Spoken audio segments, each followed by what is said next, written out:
మన భారతదేశం నుంచి చాలామంది విద్యార్థులైతే హయ్యర్ స్టడీస్ కోసం అంటే డిగ్రీ తర్వాత నెక్స్ట్ ఎంఎస్ కోసమో ఎంబీఏ కోసమో ఇంకా ఫర్దర్ వాళ్ళ స్టడీస్ కోసం అయితే బయట దేశాల వైపే చూస్తున్న పరిస్థితి. ఇది మనందరికీ తెలిసినటువంటి విషయమే.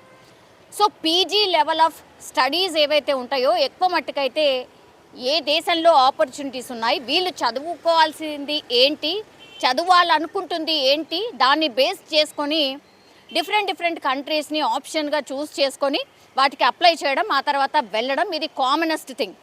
మన భారతదేశం నుంచి చాలామంది విద్యార్థులు బయట దేశాలకి వెళ్ళే చదువుకోవాలి అనేటువంటిది ఇప్పుడు కామన్గా అయిపోయింది. గత ఒక 5-6 సంవత్సరాల నుంచి అయితే మీరు చూడండి, ఆఫ్టర్ డిగ్రీ అనుకోండి, లేదంటే ఆఫ్టర్ ఇంజనీరింగ్ అనుకోండి, ఇట్లా ఇవన్నీ అయిపోగానే ఫస్ట్ చూస్తారు ఎంఎస్ ఎంబీఏ ఇట్లాంటి వాటి కోసం ఎక్కడికి పోవాలి. ఫస్ట్ గుర్తొచ్చేది అమెరికా. ఇప్పుడున్న పరిస్థితుల్లో ట్రంప్ వచ్చాక అమెరికాలో విద్యార్థుల పరిస్థితి బాగాలేదు, ఉద్యోగాలు రావట్లేదు, అక్కడ పార్ట్ టైం జాబ్స్ లేవు. సో అమెరికాలో ఉన్న విద్యార్థులే ఏం చేయాలో అర్థమవుతలేదు. అట్లాగే వీసా జారీ అంత ఈజీగా లేదు కాబట్టి అమెరికా వైపు చాలామంది చూడట్లేదు.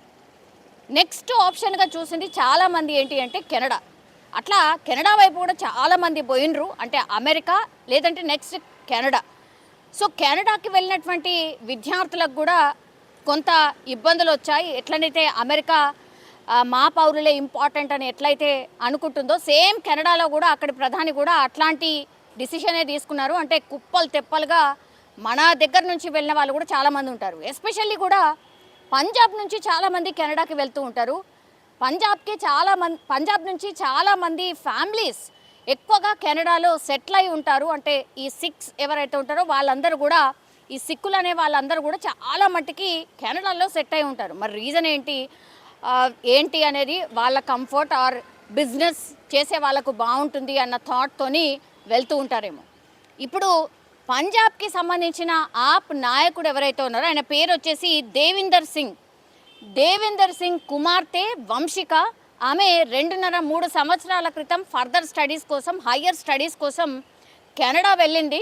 కానీ ఏం జరిగిందో ఏంటో తెలియదు, కానీ 3-4 రోజుల క్రితం వంశిక కెనడాలో మిస్ అయింది. ఎక్కడికి వెళ్ళిందో తెలియట్లేదు. మిస్సింగ్ కేసు నమోదైంది. వంశిక కోసం పోలీసులు గాలిస్తున్నారు అనేసి వార్తలు వచ్చాయి.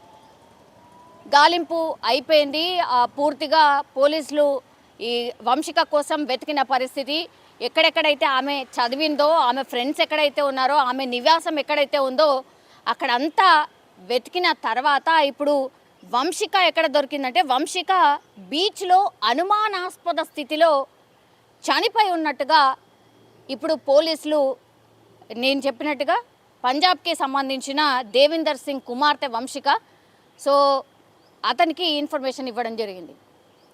సో ఇట్లా మన భారతీయ విద్యార్థులు బయట స్టడీస్ కోసం, ఫర్దర్ స్టడీస్ కోసం, మంచి ఫ్యూచర్ కోసం ఎప్పుడైతే వెళ్తున్నారో అక్కడ అనుమానాస్పదంగా చనిపోవడం, చాలామంది యాక్సిడెంట్లో చనిపోవడం, లేదంటే ఆత్మహత్య చేసుకోవడం, ఇట్లాగే ఈమెలాగా బీచ్లో చనిపోవడం, ఇట్లా డిఫరెంట్గా, అది కూడా అనుమానాస్పద స్థితిలో. న్యాచురల్గా ఇక్కడ ఏదో జరిగి చనిపోయినరో ఏదో సంథింగ్ అలా అని కాదు. సో అనుమానాస్పదంగా చనిపోవడం ఇప్పుడు ఆందోళన కలిగిస్తోంది. మరి వంశిక అనుమానాస్పద స్థితిలో చనిపోవడానికి రీజన్ ఏంటి? ఆ బీచ్కి దగ్గరలో ఉన్నటువంటి రెస్టారెంట్స్ ఏవైతే ఉంటాయో, సోకాల్డ్ రెస్టారెంట్స్ చాలా ఉంటాయి కాబట్టి అక్కడ ఉన్నటువంటి సీసీ ఫుటేజ్ని కలెక్ట్ చేస్తున్న పరిస్థితి. మరి బీచ్కి ఎప్పుడు వెళ్ళింది వంశిక? ఎవరెవరు ఉన్నారు ఆమెతో పాటు? సింగిల్గా వెళ్ళిందా, ఇంకెవరితోనైనా వెళ్ళిందా? వంశిక మీద ఎవరికైనా కోపం ఉందా? ఎవరైనా కావాలనే చంపారా? ఇంకేం జరిగింది అనే కోణంలో పోలీసులు అయితే పూర్తిగా విచారణ అయితే చేస్తున్న సిచ్యువేషన్ అయితే కనిపిస్తోంది. కానీ చాలామంది ఇప్పుడు మన వాళ్ళు కూడా కెనడాలో చాలామంది మన వాళ్ళు వెళ్ళినటువంటి పరిస్థితి, అట్లాగే అమెరికాకు వెళ్ళినటువంటి పరిస్థితి, ఇట్లాంటి వార్తలు తరచుగా వస్తున్నాయి. ఏదో ఒక సందర్భంలో వీక్లో వన్స్ ఆర్ ట్వైస్ ఇట్లాంటి వార్తలు వస్తున్నాయి. ఇది ఇప్పుడు ఆందోళన కలిగిస్తోంది ఇక్కడ ఉన్నటువంటి పేరెంట్స్.